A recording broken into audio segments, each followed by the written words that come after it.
The first time I heard the judge say it, I thought I'd misheard. Life without parole for a 17-year-old who hadn't even graduated yet. I remember the sound of the gavel like a gunshot, my mom's soft sob in the front row, the guard's hand on my arm. And I remember staring down at the scratched plastic phone in the holding cell, punching in the only number I trusted. Dad, it's me. They got me. For a second, there was just breathing on the other end.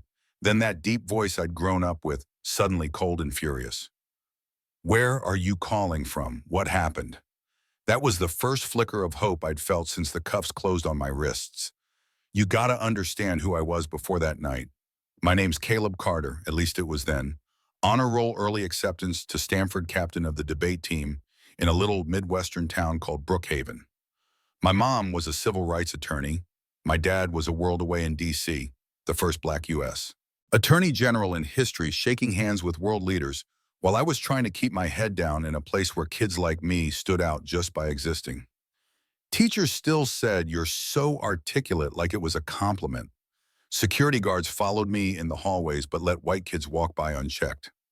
I'd learned to swallow it, breathe through it, and focus on getting out. Then came the homecoming dance.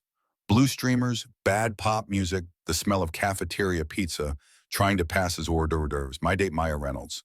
The only other black kid in AP Chem was wearing a silver dress that caught the gym lights. Across the room, Brock Tanner, star quarterback, son of the town's biggest developer, glared like he'd been waiting all night. He'd never forgiven me for beating him for class president. "Shouldn't you be at a different kind of dance?" he yelled, and his friends laughed. I squeezed Maya's hand and kept walking. Not worth it, I told myself. Around 11, I slipped out for air. That's when I saw them in the parking lot, Brock and his crew surrounding an old homeless man everyone called Pops, kicking at his shopping cart, shouting for his money. I didn't even think. "Hey, leave him alone." I called phone already out.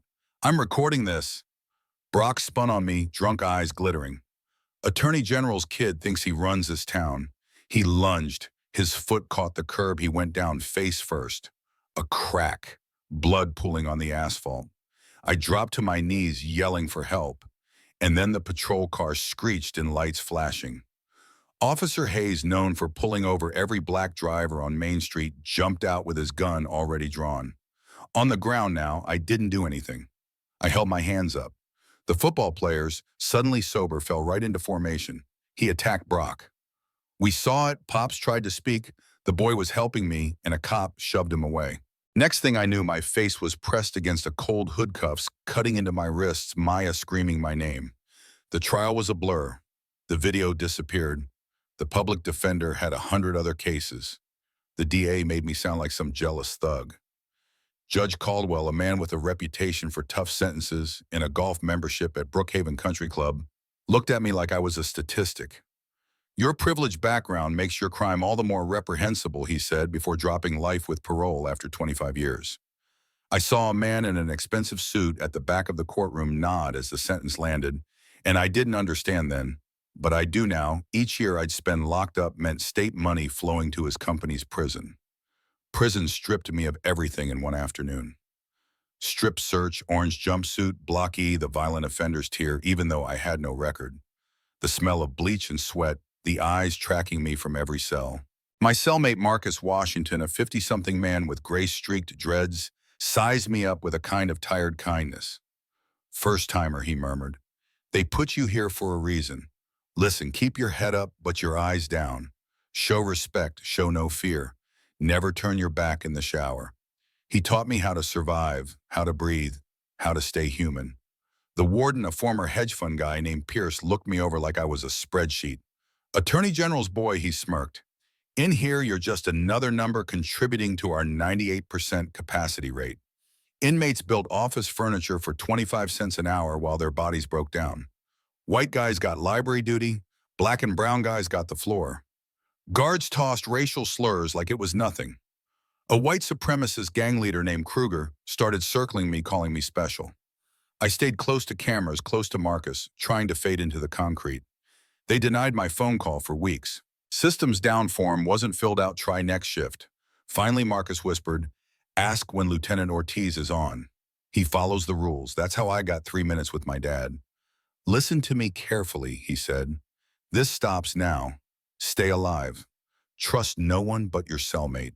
When the line went dead, I sat there shaking because for the first time in months, I believed maybe someone powerful actually cared. While I learned prison chess from Marcus, my dad was moving chess pieces of his own.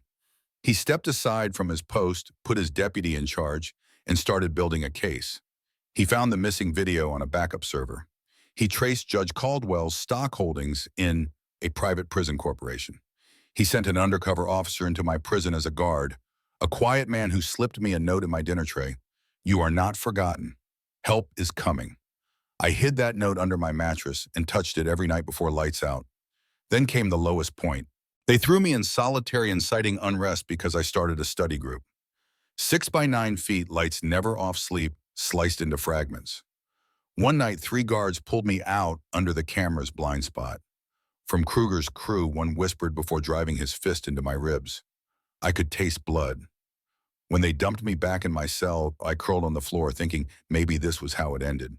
But the next day, through the food slot, the undercover slid me a Bible with a recording device inside.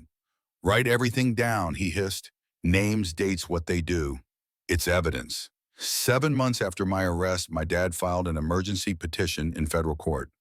The hearing looked like a movie, rows of pressed civil rights lawyers, and on the other side, the state's attorneys, the DA, and a whole team from the private prison company.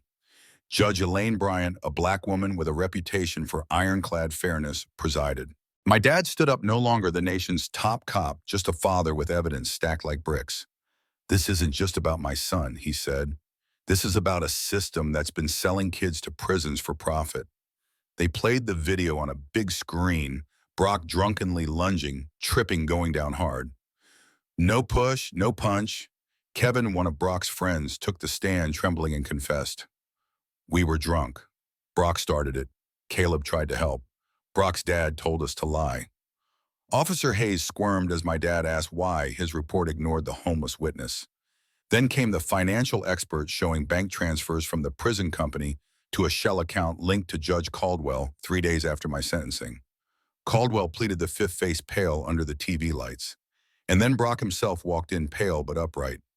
He never touched me, he said quietly. I started it. I fell. My dad told me to say otherwise. The state tried to cut a deal right there. Time served, keep the conviction. My dad shook his head. We don't bargain with injustice. The judge looked over her glasses, voice steady. This court finds that Mr. Carter's constitutional rights were violated through prosecutorial misconduct, judicial bias, and suppression of evidence. I hereby order his immediate release, pending a full review of his conviction. The gavel fell like thunder. When I walked out of Riverbend Correctional, thinner, jumpy, but free, my mom's hands were shaking as she cupped my face. My dad wrapped an arm around me and just said, let's go home. Cameras flashed, reporters shouted, but all I saw was sky without fences. We drove straight past the prison sign with its corporate slogan, Securing America's Future, and I thought about all the kids still inside. The fallout was bigger than any of us. The DOJ raid found files tying dozens of judges and prosecutors to the same prison kickback scheme. The company's stock tanked.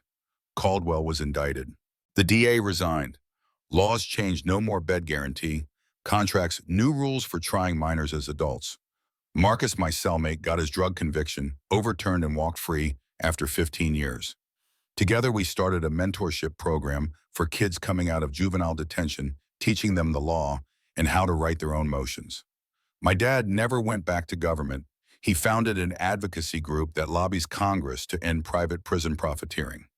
Me. I delayed Stanford, wrote a long letter saying I needed time to heal and fight for reform. I still wake up some nights hearing cell doors slam. I still flinch when someone yells behind me. But I also remember the chess lessons, the undercover's note, my dad's voice on the phone. Those things pulled me back from the edge. And now I'm telling you this because somewhere out there, another kid is standing in a courtroom, getting railroaded, thinking nobody will believe them. This is not just my story.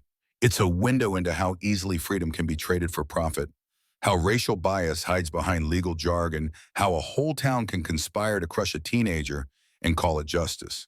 But it's also about how people, parents, journalists, mentors, even strangers in uniforms, can fight back when they refuse to look away. So what do you think? Was my dad right to risk his career to free me? Should we abolish private prisons altogether? Have you ever seen a court case where bias or money seem to decide the outcome instead of facts? Drop your story in the comments. Tell me if you're number one, you believe the system is fair, or number two, you think it's still stacked against people like me. Like this video if you want more hidden stories uncovered. Subscribe so you don't miss the next chapter of this fight. Justice delayed is justice denied, but it's not justice lost if we stand up together.